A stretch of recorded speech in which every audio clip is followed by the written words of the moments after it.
राम का दर्शन है। श्री राम के भी दर्शनों का भी कोई फल होता होगा। तो भरद्वाज जी भरत जी को देख करके कहते हैं आज मुझे पता लगा कि राम के दर्शनों का फल क्या है।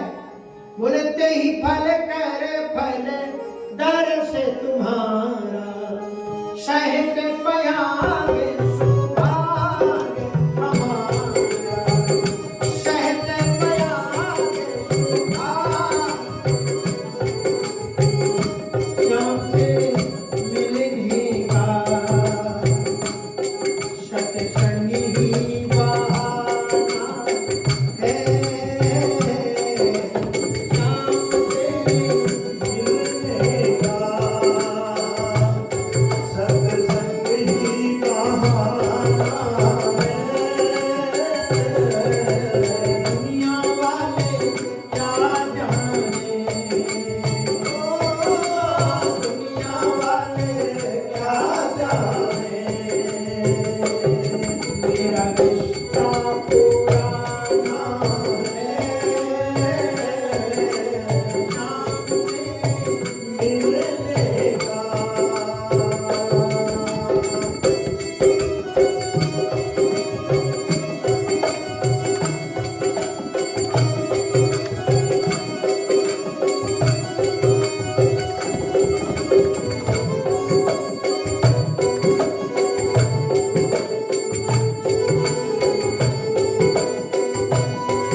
संतों के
श्री राम और लक्ष्मण जी अत्रि के श्री चरणों में, अत्रि ऋषि के श्री चरणों में साष्टांग दंडवत प्रणाम करके लेट जाते हैं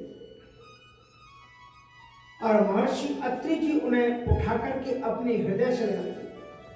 करति दंडवत मुनि उरिलाए प्रेम बारी दो जन अनुभाए। प्रेम वारी दो जन अनुभाए। दोनों भाइयों को उठा करके हृदय से लगाया और उनके आंसू, आंखों से इतने आंसू गिरे, प्रेम के आंसू गिरे, ये दुख के आंसू नहीं कि प्रेम वारी दो जन अनुभाए। और इस प्रकार का स्नान रामचरितमानस में प्रभु श्री राम जी ने केवल दो लोगों को, ये एक ऋषि राम जी को करा रहे, राम और लक्ष्मण को, लेकिन भगवान ने किसको कराया? हनुमान जी हृदय लाए, इसलिए तो हृदय से लगा करके अभिषिंचित कर दी। तो इस प्रकार से महर्षि अत्रि ने उनको प्रेमांसुओं से भिगो दिया और उसके बाद में देख राम छवि नयन जुड़ाने हर्षित सादर निज आश्रम तब आने, अत्यंत आदर के साथ में अपने आश्रम। इसका मतलब ये है कि प्रभु के आगमन पर जब महर्षि अत्रि जी को सूचना मिली तो वे अपने आश्रम को छोड़ करके परमात्मा की ओर दौड़े। इसलिए क्योंकि उभयमेव बंधन हेतु परमात्मा के प्राप्ति के दो ही साधन हैं, जीव की साधना और परमात्मा की कृपा। तुम कुछ साधना करो और परमात्मा कृपा करना, और कृपा जब परमात्मा की हो जाएगी तो तुम्हारा जो साधन है वो पूरा हो जाए। उभयमेव बंधन हेतु श्रीमद् वल्लभाचार्य जी महाराज कहते हैं कि जीव की साधना और परमात्मा की कृपा, ये दोनों ही बंधन के हेतु हैं, भगवान को मिलने के हेतु हैं।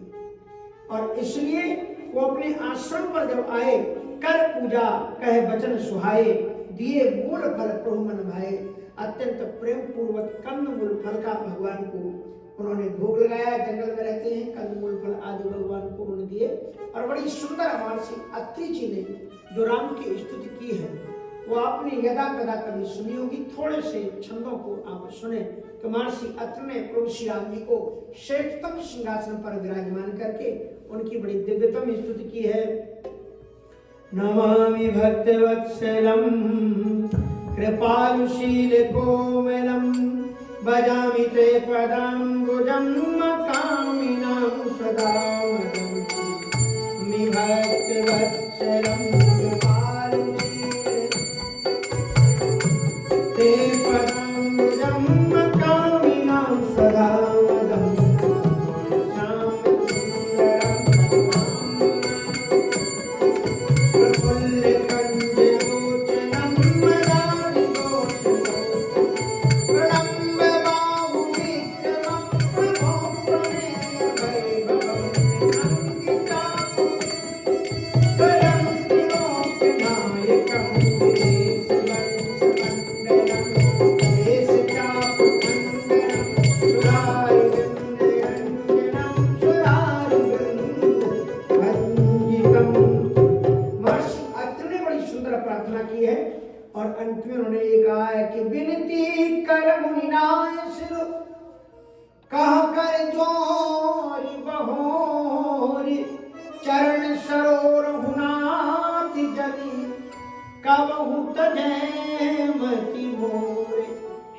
कभी आप मुझे विस्मृत मत कर देना, कभी कृपा दृष्टि आपकी हमारे ऊपर से न हट जाए।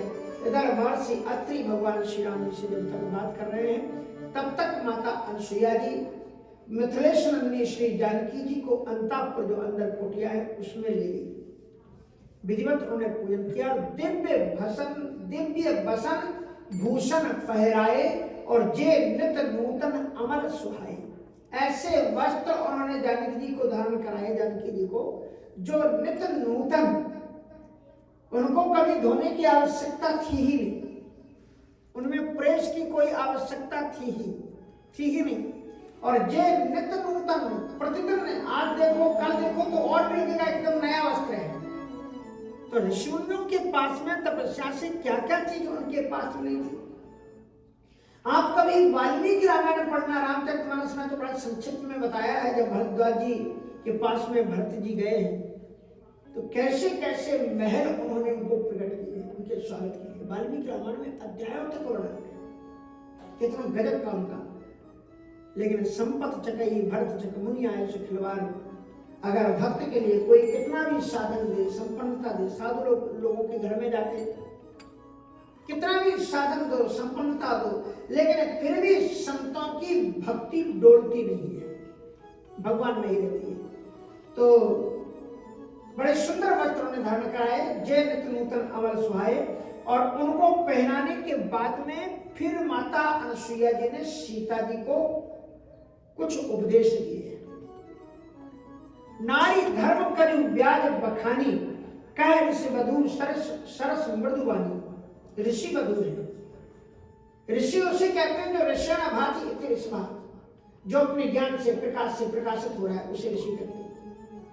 और माता अनसुईया ने जो पतिव्रत धर्म के लक्षण बताए हैं वो बड़े महत्वपूर्ण है।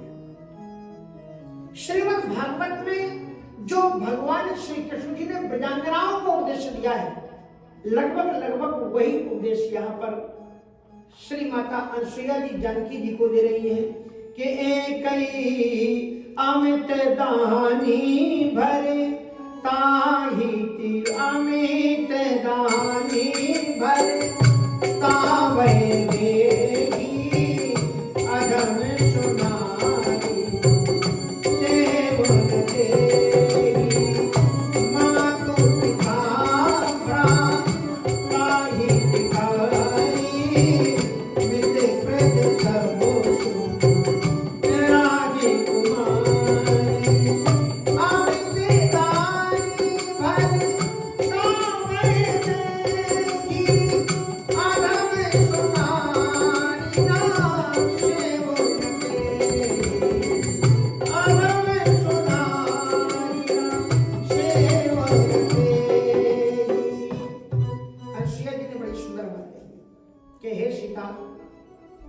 स्त्री के लिए तमाम नाते रिश्तेदार होते हैं। स्त्री के लिए माता पिता भ्राता कितने लोग होते हैं, लेकिन मातु पिता भ्राता हितकारी मित प्रद सब सुनो राजकुमारी। माता पिता भाई या जितने भी तुम्हारे हितकारी लोग हैं वो तुम्हें केवल सीमित ही सुख दे सकते हैं, सीमित ही चीजें दे सकते हैं। लेकिन पति क्या दे सकता है? बोले अमित दान भरता वैदेही। अमित, अमित का मतलब है यदि तुम पतिव्रत धर्मपरायण बनकर के पति की सेवा करो तो अमित तुम्हारी मोक्ष तक की प्राप्ति उसी से हो जाती है। और ये मोक्ष ना माता पिता दे सकते हैं, ना भ्राता दे सकता है, ना कोई दुनिया का परिवार दे सकता है। अब आज का जो युग बदल गया है, आप कहेंगे महाराज क्या तकियानुसी बातें लेकर के आप चलते हो और आप ऐसी बात करते हो कि स्त्री को। लेकिन आपको एक बात बताया, ये जो मूर्तियां हैं ये पत्थर की मूर्तियां हैं। और इन मूर्तियों में जब हमारे वेदज्ञ ब्राह्मण लोग जब मंत्र के द्वारा प्रतिष्ठा करते हैं इन मूर्तियों की, प्राण प्रतिष्ठा क्या करते हैं? सबसे पहले क्या कार्यक्रम होता है? प्राण प्रतिष्ठा। कौन कराया? पंडित जी ने करवाया। और उसके बाद में आप इनके सामने साष्टांग दंडवत प्रणाम करते हो, लेटते हो, साष्टांग दंडवत प्रणाम करते हो और जो मांगते हो आपकी इच्छाएं पूर्ण करते हैं भगवान। ये मूर्तियां। तो तुम्हारे पति के अंदर ईश्वर की ये पति का मतलब पति ही नहीं, पत्नी भी है। हाँ, पत्नी की भी आप उसी तरह से सेवा करें, क्योंकि एक दूसरे को देखो। रामचरितमानस में बिल्कुल भेदभाव नहीं। जब सीता जी चलते चलते थक जाती है तो जल को गए हैं लखन ललिका। सीता जी बहाना बनाती हैं कि वो लक्ष्मण जल को लेने के लिए गए हैं, थोड़ा सा रुक जाओ। राम जी जान जाते हैं कि श्रमत सीए तब जाने। तो भगवान श्री राम जी एक वृक्ष के नीचे बैठ जाते हैं और जानकी जी के चरण को अपनी गोद में रख करके बेग विलंब लो कंटक काढ़े, धीरे धीरे ताकि थोड़ा आराम कर ले सीता जी ने। अगर कह देंगे हो गया निकल गए चलो तो अभी फिर चलना शुरू हो जाएगा, इसलिए वेग विलंबन कंटक काढ़े। आप देखो अमेरिका में एक पद्धति है, लोग बड़े खुश होते हैं और कहते हैं कि अगर पत्नी को बुलाओ तो क्या कहते हैं? डियर। तो डियर कहते हैं। अभी ये आपने कहां से सीखा? अमेरिका ने कहां सीखा? रामायण जी से तो सीखा। भगवान श्री राम जी इसी अरण्यकांड में आगे चल करके सीता जी से कहते हैं सुनो प्रिया व्रत रुचिर सुशीला। प्रिया का इंग्लिश में आप अनुवाद करो, क्या? डियर। डियर ही तो कहेंगे ना। तो ये कोई नई पद्धति थोड़ी आपने विकसित की, पर लोगों ने अब अगर आप करने लग जाओ तो हमारी संस्कृति का दोष थोड़ी, तो आपने विकसित की है सभ्यता संस्कृति। हमने तो अच्छी सभ्यता संस्कृति सिखाई थी। हमारे रामायणों में, ग्रंथों में, सब ग्रंथों में पत्नी का बड़ा महत्व है। पत्नी को भी रिस्पेक्ट पूरी की पूरी दी जाती है। पत्नी में भी इतनी क्षमता है कि अगर पति असमय में ही मर जाए तो यमराज को भी पकड़ लेती है वो सावित्री बनकर के, और यमराज से भी पति के प्राणों को खींच करके ले जाती है। तो ये कोई साधारण बात थोड़ी। हिंदू धर्म में तो एक व्रत आता है, उसका नाम है करवा चौथ। इस करवा चौथ का मतलब क्या है? करवा चौथ का मतलब ये है कि आप एक क्रिया करते हैं। इसमें प्रत्येक माताएं क्या करती है? व्रत करती हैं। और पहले तो केवल माताएं ही व्रत करती थी, लेकिन बॉम्बे वालों ने सिखा दिया कि दोनों लोग व्रत किया करो। अच्छी बात है। हाँ, फिल्मों के माध्यम से लोग सीख गए, क्योंकि फिल्मों से आजकल ज्यादा कम चलता है। हाँ, देवता भी फिल्मों से मंदिर में बैठ गए, बहुत से देवता जो पहले नहीं थे लेकिन फिल्मों में दिखाए गए तो सब लोग पूजा करने लगे। एक हमारी बेचारी संतोषी माता जी थी, जब पता नहीं कहाँ गई, वो धीरे धीरे बंद हो गए। उनके मंदिर बनना वो भी फिल्मों से ही आई थी, क्योंकि संतोषी माता का कोई वेदों में, पुराणों में कहीं पर उल्लेख नहीं है। लेकिन जिस समय वो फिल्म आई थी तो मुझे लगता है कि शायद मैं 10 वर्ष का था, और मेरे छोटे से टाउन में जब वो लगी थी तो न्यूज में ये निकला हुआ था कि जितना टिकट से पैसा आया उससे ज्यादा बाहर जो उनकी झांकी सजा दी गई थी उसमें चढ़ोतरी में पैसा आया था। हम लोगों को तो बहुत अच्छा लगता था, सर पर भी दौड़ता है, उसमें कहानी क्या क्या, तो खैर अलग बात है, आस्था की बात है। पर आपको ये बता रहे हैं तो उसमें तो मैं एक बड़ी अच्छी बात इस व्रत में है कि माताएं करवा चौथ का व्रत करती हैं और चांद को देखने के बाद में ही व्रत को खोलती हैं, और उसमें चांद को छन्नी से देखती है। छन्नी से चांद को देख करके और फिर उसके बाद में पति को देखती है। उसका सीधा सा अर्थ होता है कि जैसे हजारों छेद वाली इस छन्नी के अंदर से भी हम चंद्रमा को देख ले रहे हैं, चंद्रमा की चमक को देख ले रहे हैं, उसी तरह से हे मेरे प्रियतम, हे मेरे पति, तुम्हारे हजारों दोष भी अगर तुम्हारे जीवन में आ जाएं तो भी हम तुम्हारी चमकता को देखते रहेंगे, तो भी हम तुम्हें अपने ईश्वर को देखते रहेंगे। यही इसका एक मैसेज है जो हमारे त्योहार हैं, जो जोड़ते हैं कि कितना भी खटास मिठास हो गई हो, रहमन धागा प्रेम का मत तोड़ो छटकाए, टूटे ते फिर ना जुड़े और जुड़े गांठ पर जाए। देखो हमारी कथुरिया जी कितना ध्यान रख रहे हैं अपनी धर्मपत्नी का पूरा। इनको कोई देख करके, मैं कल बात कर रहा था, मैंने कहा ज्यादा आपको लोग 70-75 वर्ष का लोग बताएंगे, लेकिन 90 वर्ष के पूरे हुए ठाकुर जी इनको जीवे में श्रद्धा से खत्म करें। तो कहने का मतलब ये है कि ये जो है रामचरितमानस में भी है कि वेग